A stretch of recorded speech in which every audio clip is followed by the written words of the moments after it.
అందరి ముందు అవమానిస్తున్నాడు. మీకు తెలుసు స్కూల్లో కాలేజీల్లో నోటీస్ వస్తే ఎట్టుంటుందో, నేను అనుభవించాను. స్కూల్లో మన పేరుతో నోటీస్ వస్తుంది, నీ ఫీజు కట్టలేదురా అని.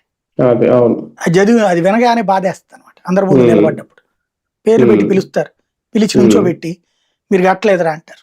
తర్వాత మీరు రాబాకంటారా అని నోటీస్ బోర్డులో పెడతారు. ఎంత అసహ్యం ఉంటుంది అది, ఎంత బాధాకరంగా ఉంటది. అలాంటి పరిస్థితులు ఇప్పుడు వాళ్ళకి. అలాంటి దానికి ఏమైనా పరిష్కారం చూస్తున్నారా వీళ్ళు? చూడండి. దాంతో వాళ్ళందరూ కూడా జగన్ ని చూసినప్పుడు వాళ్ళల్లో, ఎందుకంటే అప్పుడు ఏ రోజున ఇబ్బంది ఎదుర్కోవాలి, నెల లేట్ అయితేనే జ్యోతి రాసేది. అంటే ఆ పెయిన్ అనుభవించిన వాళ్ళకి జగన్ గుర్తొస్తున్నాడు. ఇప్పుడు అందుకని మీకు ఎక్కువ కనబడుతుంది మాస్ కనబడుతున్నారు, క్లాస్ కాదు. మాస్ ఎక్కువ బెనిఫిట్స్ పొందిన కుటుంబాల యొక్క రెస్పాన్స్ కనిపిస్తోంది. ప్రభుత్వం కూడా ఏం ఆలోచిస్తోంది తెలుసు వాళ్ళకి కూడా. ఎలక్షన్స్ లాస్ట్ ఇయర్ ఇస్తే సరిపోతుంది, ఇప్పుడే ఇస్తే కనుక రోడ్లు వేయలేరు.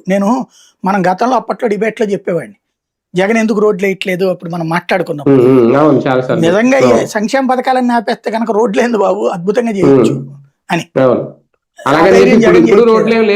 ఇప్పుడు వీళ్ళు సంక్షేమ పథకాలు ఇప్పుడు వేస్తున్నారు కదా, రోడ్లు వేస్తున్నారు కొన్ని. ఇక్కడ గుంతలు పూడ్చడం అయితే నేను ఈ 2 ఏళ్లలో, ఈ 18-19 నెలల్లో 2 సార్లు పొడచడం చూసా. వీళ్ళు జగన్ టైంలో 5 ఏళ్లలో 3 సార్లు పొడచడం చూసా, వీళ్ళు 2 ఏళ్లలో 2 సార్లు పొడచడం చూసా. అలాగే చిన్న చిన్న సందుల్లో రోడ్లు వేస్తున్నారు ఇక్కడైతే.